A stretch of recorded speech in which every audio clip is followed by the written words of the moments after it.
nak share. Bagaimana cara untuk menghilangkan kesedihan? Sedih ni dia adalah salah satu senjata utama syaitan. Tipu daya syaitan. Ibnu Qayyim dia ada jelaskan 7 senjata utama tipu daya syaitan. Salah satunya adalah bahagian emosi, perasaan. Lagi apa? Emosi, perasaan. Kata hati Perasaan manusia. Perasaan manusia yang berkenaan dengan perasaan lah. Contohnya sedih, takut, duka cita, gundah gulana. Emosi yang perasaan kan. Jadi sekejap nak marah, sekejap tak marah. Itu semua emosi. So, emosi, perasaan dan ni semua ni, dia adalah salah satu senjata syaitan. Tipu daya dia. Jadi kita kena prepare. Okay, Alu nak share macam mana Alu menghadapi situasi kesedihan ini. Daripada 2018 sampai 2020. First, apa yang Alu banyak belajar, benda ni, kesedihan ni, dia mengajar kita macam mana kita nak handle sedih ni. So, dia sebenarnya bukan kita pergi jumpa doktor. Bukan kita pergi... Kan doktor kan selalu kata kalau kita sedih kan, stres kan, kita kena pergi jumpa doktor. Ataupun bercakap dengan kawan-kawan. Ataupun rakan-rakan. Lepas tu dia suruh buat apa lagi? Doktor suruh pergi bersenam. Untuk mengurangkan kesedihan. Tapi sebenarnya kesedihan tu dia adalah datangnya daripada tipu daya syaitan. Dan dia apabila kita kena tipu daya syaitan ni, dia tak boleh kita kembali kepada makhluk. Kita kena kembali kepada pencipta makhluk tersebut. Jadi kata kunci kat sini adalah apabila kita kena ujian sedih ni, kita kena berserah diri kepada Allah. Inilah ubat dia yang paling terbaik. Sebab Allah dah janji dalam Quran, dia kata ubat yang terbaik untuk emosi perasaan ni, dia adalah dalam satu cabang rohani. Jadi ubat yang terbaik untuk memperbaiki ataupun merawat rohani itu adalah Al-Quran. Jadi kita berserah diri, kembali kepada Allah, berserah diri. Jadi konklusinya, ada satu cerita daripada hadis daripada Abdullah bin Mas'ud.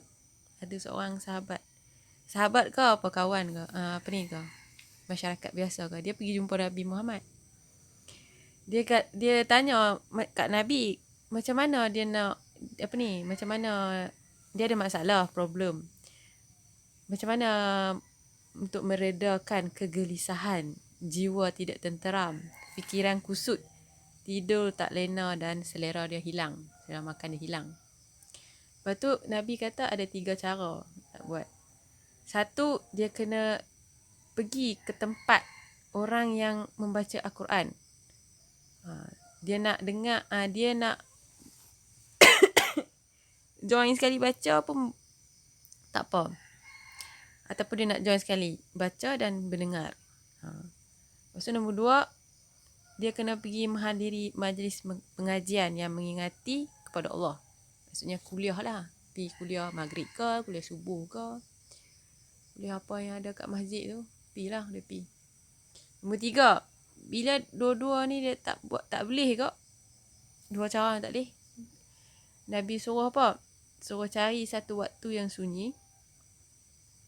Lepas tu mohon kepada Allah supaya diberikan ketenangan dan kedamaian di dalam hati. Jadi the best way waktu sunyi adalah waktu malam lah, tengah malam, sepertiga malam, iaitu antara pukul 3 sampai pukul sebelum subuh. 3 sebelum subuh. So, kiranya buat solat tahajud lah. Ataupun bangun berdoa pun boleh juga. Tapi the best time is 3 AM lah, pukul 3. Lepas tu Nabi sambung pula. Dia kata jika selepas ni, 3 ni, hang punya jiwa tak tenteram juga, sedih juga. Lepas tu dia kata apa? Dia suruh mintalah kepada Allah supaya gantikan jantung hati itu dengan hati yang lain. Kerana yang kamu miliki sekarang itu bukanlah jantung hatimu. Dia kata macam tu. Lepas tu ada satu cerita juga. Setiap manusia ni dia memang akan merasai sedih tu sebab dia adalah salah satu senjata syaitan. Jadi semua manusia termasuk Rasul akan menghadapi ujian sedih. Okay, cerita yang pernah berlaku kepada Nabi Muhammad kita. Orang panggil apa orang panggil? Orang panggil waktu tu paling sedih lah dalam hidup dia. Paling sedih dalam hidup dia, dia kena ujian sedih 3 kali jenis ujian. Berturut-turut. Tak silap Along setiap tahun lah. Setiap tahun ke? First tu dia punya datuk ke apa-apa saudara meninggal? Datuk saudara. Datuk dia meninggal. Lepas tu dia sedih. Lepas datuk dia meninggal, dia punya isteri Siti Khadijah meninggal. Lepas tu selepas isteri dia meninggal, dia dapat lagi ujian sedih yang dia punya apa? Pakcik dia meninggal. Pakcik dia yang jaga dia tu, yang bela dia selalu, bela agama Islam. Yang tu tak tahu lah. Dia pergi berdakwah tapi tak berjaya. Kalau 3 kali sedih lah. Satu, datuk dia meninggal. Lepas tu Siti Khadijah, isteri dia meninggal. Lepas tu dakwah dia tak berjaya. Orang baling batu kat dia. Jadi 3-3 ni dia membuatkan jantung hati Rasul tu dia sedih teramat sangat. Itu time yang paling down lah. Kita pun ada satu time yang kita paling down dalam hidup kita, mesti ada. Semua ada. Time down ni. Down tu minta tak apa? Paling kejatuhan yang terlampau dalam lah. Lubang yang dalam sekali lah. Kalau bumi tu kat kerak bumi yang dalam sekali tu. Dia punya perasaan tu macam tu.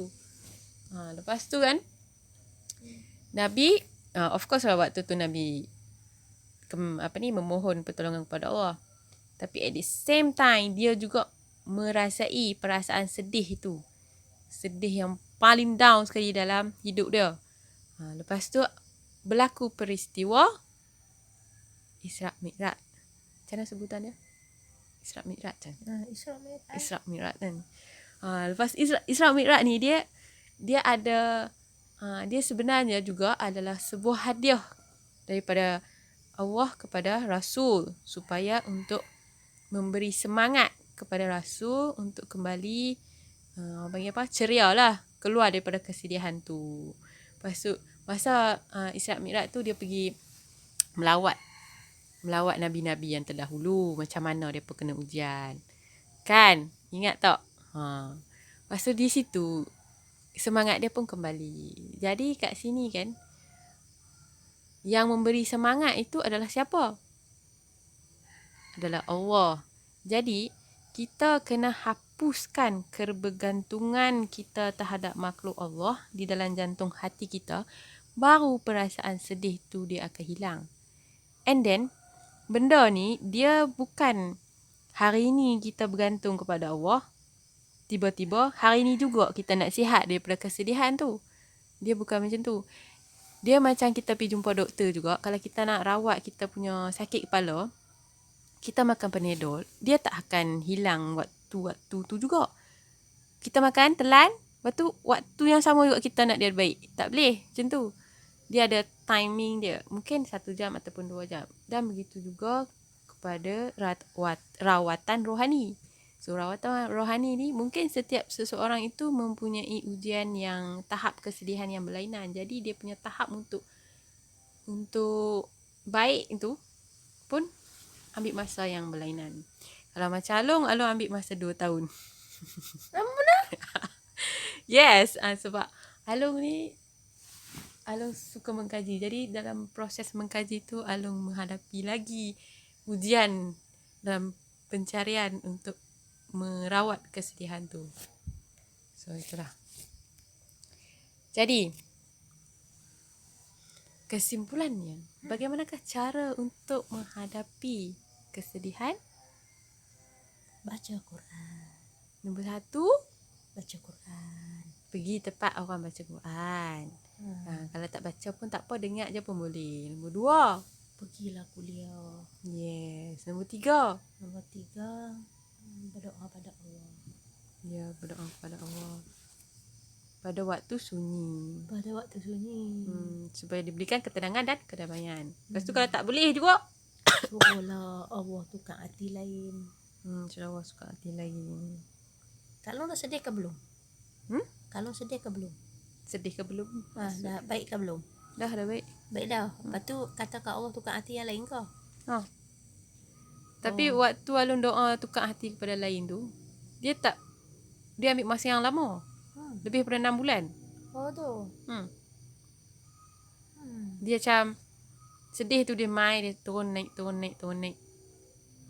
Dia macam duk berenang lah. Sebab dia naik-naik. Lepas tu kalau dapat apa nama panggil? Maklumat lah. Hasil daripada pendidikan Alung lah, pendidikan diri sendiri. Sebab apa dia turun naik sebenarnya tu sedih tu? Sebab Alung punya kebergantungan kepada manusia tu masih ada dalam jantung hati Alung. Sebab tu sedih tu dia naik turun. Lepas tu Alung pun lepas Alung pergi Melaka ni baru ni kan, Umi nampak beza kan sebelum dengan selepas kan. Lepas tu baru Alung tahu kat situ rupanya dalam jantung hati Alung tu masih ada kebergantungan kepada manusia. Iaitu Alung masih mengharapkan Umi, Kak Ina. Masa Alung macam terfikir. Sebab masa Alung pergi Melaka tu tak ada siapa nak tolong Alung. Alung nak kena jumpa pengetua lagi semua kan. Betul. Alung macam terfikir. Lepas tu Alung dapat doa tu. Alung baca Quran dan tiba-tiba Alung dapat tu. Dia cakap apa? Hasbiyallahu la ilaha illa huwa alaihi. Hasbiyallahu la ilaha huwa. Hasbiyallahu la ilaha illa huwa alaihi tawakkaltu wa huwa rabbul arsyil azim. Surah tak ingat. Cakap apa? Cukuplah Allah yang menjadi penolongku. Tidak ada Tuhan yang layak diibadati melainkan Allah. Kepadanya aku bertawakal. Wahai Allah, Tuhan yang arasy yang maha besar. Lepas tu hasbunallahu wa ni'mal wakil. Cukuplah Allah menjadi penolongku dan Allah sebaik-baik pelindung. Jadi dua benda ni lah Alung belajar.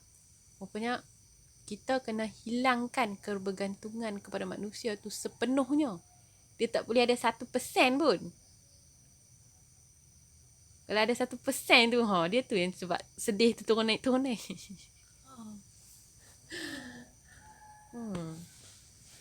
Jadi untuk Alung istiqamah tu kan, susah lah sebenarnya. Alung kena istighfar banyak kali. Supaya kebergantungan kepada manusia tu dia tak mai lagi. Dia macam hapus. Tapi kadang-kadang duduk mai lah kan. Macam biasa lah kan. Duduk mai tu bila iman kita turun naik. Dia sama macam iman kita turun naik. Macam tu lah. Jadi Alung banyak belajar lah tentang ni. Lepas tu macam mana kita nak mengawal emosi dan perasaan kita. Yang Alung kata tu lah, yang menahan diri. Ibnu Qayyim kata 3 jenis menahan diri. Rupanya kita kena menahan diri daripada berfikir secara berlebih-lebihan. Kena menahan diri daripada kegelisahan. Ya, Alung combine semua benda yang dapat. Lepas tu Alung dapat dia punya hasil pendidikan yang terakhir, iaitu kita kena keluarkan kebergantungan kepada makhluk Allah tu dalam hati kita walaupun 1%. Maksudnya 100% tu kita kena latih diri kita macam mana nak dapat kebergantungan kepada Allah tu 100%. Baru boleh hilang sedih tu. Kalau tidak, sedih tu duk mai lagi. Itulah saja perkongsian saya hari ini. Diharapkan anda mempunyai maklumat yang berguna untuk diri anda dan akan datang. Okey.